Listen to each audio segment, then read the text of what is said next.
Hey, how we doing, guys? Thanks for tuning in. If you've been following me on Instagram, you'll know that I'm no longer doing any topless updates. I'll be keeping the kit on this time.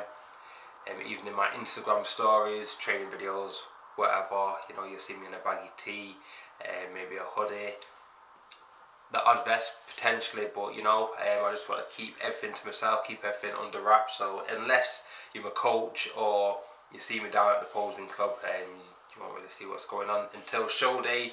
I know quite a few people are doubting that I can do that. I did a little poll on my Instagram story, and pretty much everyone was against me and thought, I'm not going to last. But I've got about 12 and a half weeks left till the BNBF Northern, and I do plan on keeping covered up till then.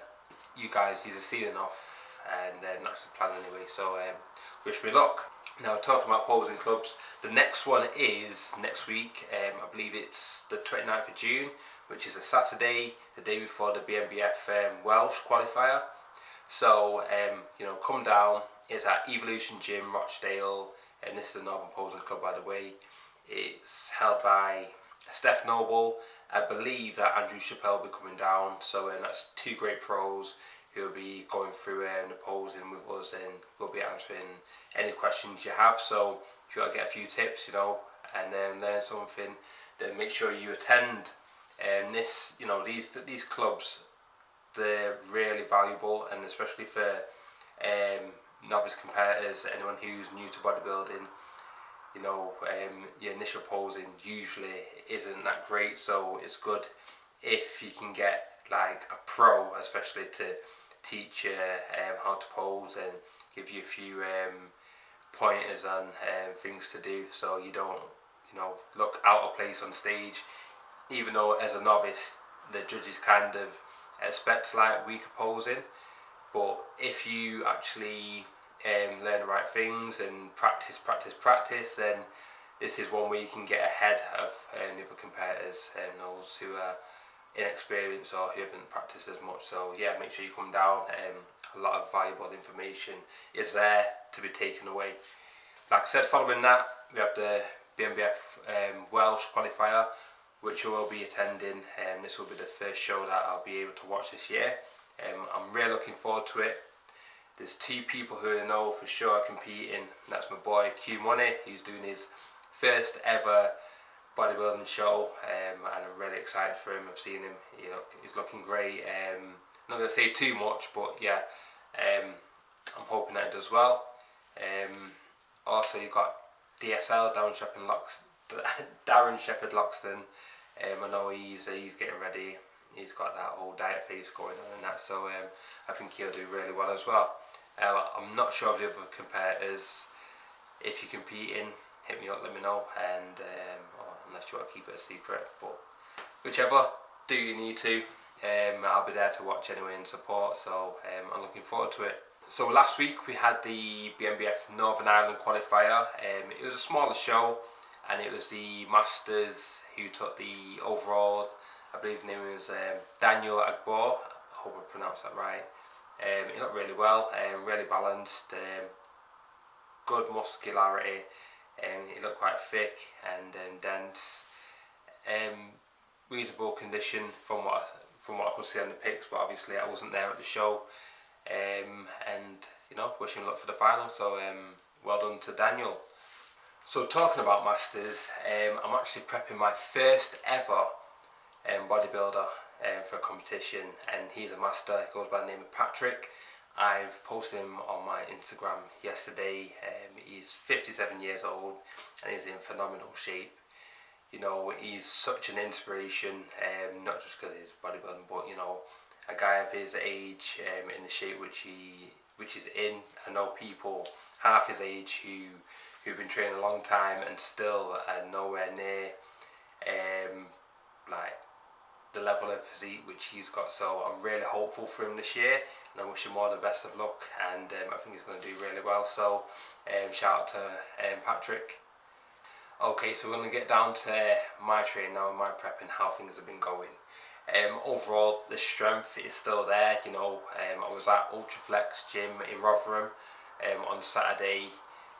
Really loved it there. The gym, it had literally everything. The equipment was well maintained.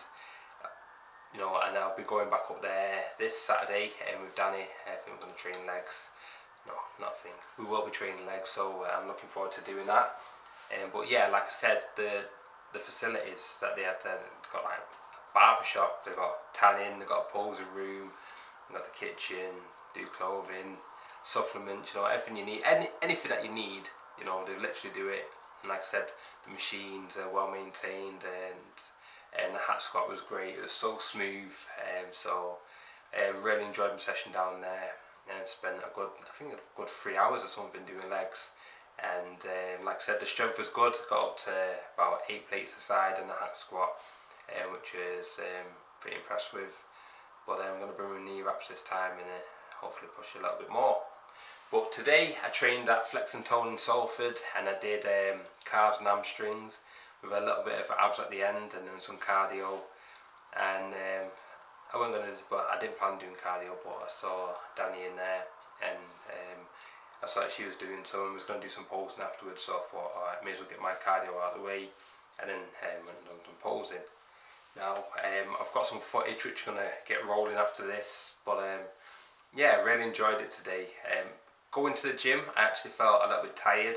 I have to cycle over, but even it wasn't the fact that I was cycling, it was just, I think it's the hay fever and stuff. I've been suffering a little bit over the past few days, and getting over there cycling, and my eyes, it felt like they were just closing. I'm like thinking, fucking healthy, or open your eyes, you know, you cycle on the road and I'm getting run over. But yeah, that's how I felt like, was like what I was doing.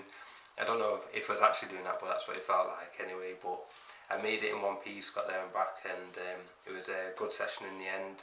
Had my ABE, that certainly wakes you up a little bit, and yeah, really good session.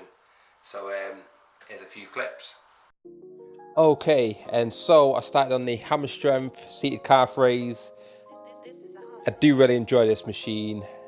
It feels really good on the calves, but I did not choose the correct footwear today. I left my rider wears in my work locker, and so doing calves did feel a little bit different, wearing something cushioned. I do not advise it, but you know, you have to make the most out of what you have. So as you can see, I'm touching my calves. You'll find me doing that like on quite a few exercises where it's possible, and just to ensure that I'm contracting the correct muscles.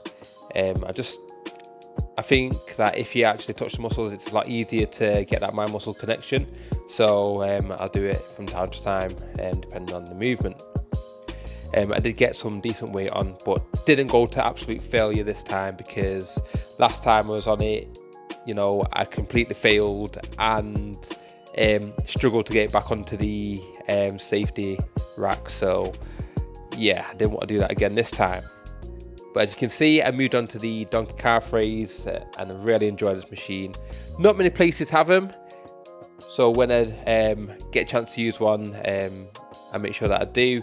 It's really good for if you want to go heavy, especially in comparison to a standing calf raise, because you don't really feel any pressure on your lower back. Lots of cushioning, and it's a movement which I really enjoy. Get a nice full range in stretching the calves as well. Now from there, I went and used this seated calf press. Now this is where my trainers let me down the most. Too much cushioning, so when I'm pressing, you know, I can feel it pressing, like the cushion squeezing in like the ball of my feet, but also underneath the heel as well. It almost felt like my air bubble was going to pop. So next time I'm going to make sure that I bring the right footwear. But apart from that, that is a very good machine. Now after the 3 calf exercises, I moved on to do my hamstrings. Started off in the standing hamstring curl. This is a machine which I do really enjoy. I focused on the contraction and tried to control the negative as well. I think this is one of the top sets. Yeah, it looks like a top set anyway. And I think we end up getting around 6 reps before moving on to the next leg, and then 6 reps again.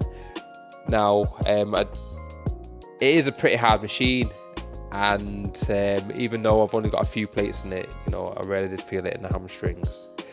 But as you probably noticed, I always start off my leg sessions or hamstring sessions with calves, because that is something which I really need to prioritise, and I've been doing for a long time, and they have made improvements, you know. So anyone that thinks that you can't get calves, you know, it's all genetic. Having long calf muscles is a genetic thing, but you know, and you can also improve whatever muscle you've got there, just like with any muscle. Now I moved on to the line leg curl. This one, I really enjoy it. I think it's better than the other one they have. They have a Nautilus one. This one, even though it gets a little bit flicky at the beginning, once you get used to the movement, it feels really good. And I actually managed to pretty much stack it this time around. I don't think I've done that before, or not in recent times from what I remember. But for some reason I'm pretty strong during this prep.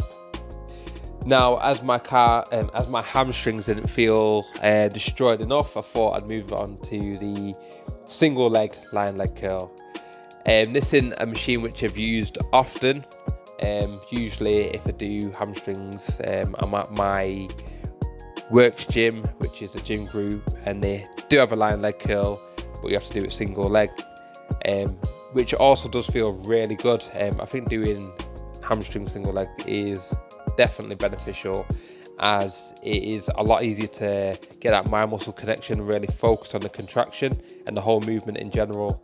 I feel like I can really work the hamstring a lot more than when I use both legs, but I still like to train both legs as well, and get a good variety of movements in. But yeah, this is definitely never go again with me touching the muscle. Definitely a good movement which I recommend. And this was supposed to be a top set, but I did another set after this and it felt really easy, a lot easier than this set, and so I put on some more weight and squeezed out around 6 to 8 reps. Can't remember exactly, but it's about 6 reps. Now, you know, I didn't want to do hamstrings, not do any RDLs at all. I usually use a barbell, and I was going to do this time, but somebody left a load of weight on the barbell and the rack, and it was actually inside the power rack, so I could not be asked taking all the weight off, then to put it on the outside of the rack, and then to load the weight again. So I remember that Flex and Tone do have some heavy dumbbells, and so I thought I'd give them a try. I should have went barefooted really, because these trainers, again, I know I'm blaming trainers loads, but when you're used to wearing specific footwear, everything feels a bit strange when you actually change them. So yeah, I went on to the dumbbells anyway. Started off in around 40s, moved on to the 50s. Now I believe these are the 60s, and it was moving smoothly. I'm used to doing the 60s because I'm a works gym where when I do hamstrings there, and if I do dumbbells, then they go up to 60 there, and I can get quite a few reps out. So yeah, these are all part of the warm up, and as you can see, I don't have my belt on, so I'm not too concerned about the weight. Now, as I've never really been over 60s, I moved on to the 70s or 70 pluses. You know, there's no writing on these weights, so it's hard to tell. You kind of just have to count the plates and then go from there. So these are either 70 or just a little bit over 70. And again, I went for around, I think, 8 reps on this.